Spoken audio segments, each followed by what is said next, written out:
Since the start of the U.S.-Israeli attacks on Iran, concerns of retaliation have grown not only in the Middle East, but also further away here in Germany.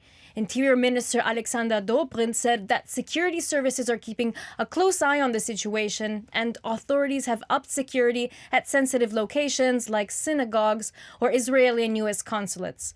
To learn more about the threat level posed by Iran to Germany, I'm glad I can talk to Iran and extremism expert Hans-Jakob Schindler. He is Senior Director of the Counter-Extremism Project. Mr. Schindler, is there an increased security risk for Germany in the context of the war in Iran now? Well, there is, clearly. The federal government of Germany has already stated that there is an increased but yet unconcrete risk. It's clear that the defense strategy of the Islamic regime in Iran really is hybrid warfare. That's why you see attacks on civilian installations inside the Gulf region, including attempted attacks on Turkey and an attack on Cyprus. Therefore, the idea that they could also try to increase the economic and political costs of this military confrontation globally by using terror attacks, as they had a history in the past of doing, is definitely something that is very clear. What kind of networks does Iran have in Europe and in Germany? So there are really three scenarios on which we have seen Iran organized terror attacks. The very classic original scenario was that the Iranian side, the intelligence services, provide the logistics and the planning, and then the attack is really operationalized and conducted by Hezbollah operatives that were already in situ in the country where the attack happens. That's the attack modus of the infamous attack here in Berlin in 1992, the Mykonos restaurant attack. That's the attack modus of the 2012 Burgas bus bombing, as well as the attacks in the 90s in Southern America. Unfortunately, in the last couple of years in Germany, in Sweden, as well as in France, several new attack modus operandi have been detected where the IRGC intelligence operatives simply try to, and in some cases successfully, purchase attacks through connections with organized crime, i.e. you simply give a wad of cash to organized crime structures and says, attack that synagogue or intimidate that Iranian opposition politician, which has two advantages for the Iranian side. Number one, you have literally no logistical preparation that you need to do. That's up to the organized crime group. And you have a much higher level of plausible deniability because it is a good chance that security and police forces would misidentify this as simply an attack by an organized crime group. And then unfortunately, even more concerningly, especially since last weekend here in the United States, there may even be a third attack scenario. We had an attack of a Senegalese migrant on a bar in Austin, Texas. Now, I mention his nationality because it makes clear that he had no real connections to Iran. He was never in Iran. He's not married to an Iranian, but he had pictures of the Supreme Leader in his car. He has a lot of Iranian propaganda at his house, apparently, and he killed two people, and then subsequently one more died, so 3 dead and 13 injured at this point. And this looks, although we are early days, it looks like a self-radicalized individual. Given the fact that we had a massive re-radicalization of the Islamists as well as the violence-oriented left-wing extremists seen in Germany, this is a particular worrying scenario because self-radicalized individual perpetrators are very, very hard to detect before they conduct their violence. And what kind of targets would you see as most likely?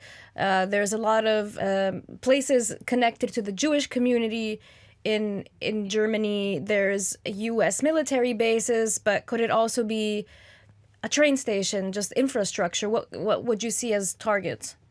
I don't think there is an equality in the risks to these targets. No, sadly, the Iranian regime never distinguished between Israel and Jews worldwide, so their anti-Semitism is pretty pure. And so Jewish and Israeli targets certainly are very much on the top of the list, as are American targets. Of course, as things progress, and if the Islamic regime in Iran gets desperate and really starts to fall apart, anything is possible. What we have seen is that at least one Iranian proxy, the Hamas, twice tried to conduct attacks in 2023 and in 2025, in Germany, in particular in Berlin. And in both cases, there's at least indications that it was not just looking for targets that are Jewish or Israeli or American, but for targets of opportunity, including potentially an attack on the Tempelhofer Feld, which is this big area within the center of Berlin, former Tempelhof Airport, where a lot of Berliners actually congregate over the weekend to party and barbecue and just hang out with their families. And how prepared do you think Germany's security forces are, and how much are they in control?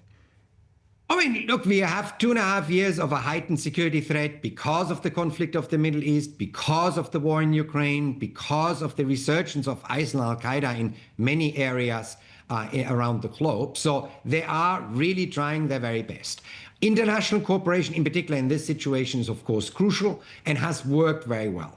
However, there is one disadvantage that the German security and police forces have, in comparison even to their European colleagues, with the exception of Austria, is that their limitations on social media monitoring and cyberspace monitoring is much stricter than in all of the European countries, with the exception of Austria. However, when we're talking about terrorism, when we're talking about state-sponsored terrorism, like as we're talking about now, whether the Islamic Republic is trying to get direct or indirect some terror attacks going in Germany, the internet and especially social media plays a very crucial role. This is not something that can be fixed immediately, but something that is certainly very high on the agenda. The federal government had started a reform process of the legal basis for the German security services prior to this latest military confrontation between Israel and the US. But it will take time to rectify, but that's certainly a weak point.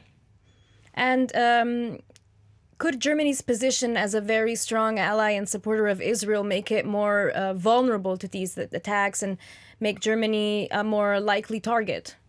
Look, it's not just the position of the German government and Germany towards Israel. It is because Germany is a very significant country within the EU, is a large economy. So, of course, we are always a more priority target than maybe other smaller countries in Europe. Terrorists don't need a good argument, they need a good opportunity. And do you think Iran, its proxies, its networks might try to attack U.S. bases in Germany? There's quite a few of them, and they're also playing a role in the attacks against Iran right now. Of course, this has to be assumed that they are targeted, and that's why security has been ramped up at these spaces. But military installations are what is called hard targets. You have several cordons of security around military bases, whether it's the Bundeswehr or US bases. You have overflight monitoring of the bases. So it's very different from a synagogue or the Tempelhofer Feld, which are considered soft targets, because you just simply can't protect all of these places in Germany in the same way that you would protect the Bundeswehr or a US military installation. And one last question. Do you think that as Iran is so busy and involved in the war there in the Middle East, that the leadership has the capacity to organize attacks also in Europe or in Germany? Or are they too much involved in what's going on there on the ground to focus on other things too? Do they have that capacity?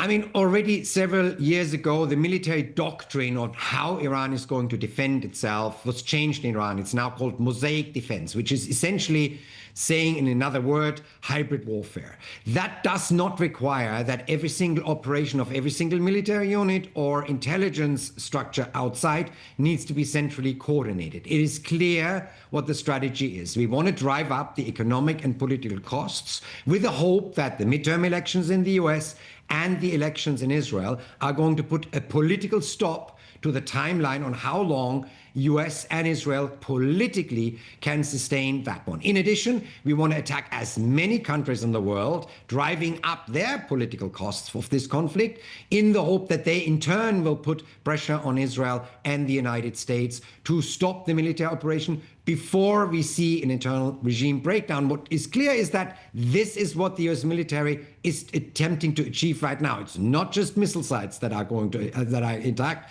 It's not just the nuclear installations that are attacked. It is primarily at this phase installations of the Pastaran, the Revolutionary Guards, the Basij, the militia, command and control structures of the army, of the police. So the internal security apparatus is now attempted to be disrupted by these military attacks, which means the regime is under enormous pressure at this point because they are at risk of losing internal security control.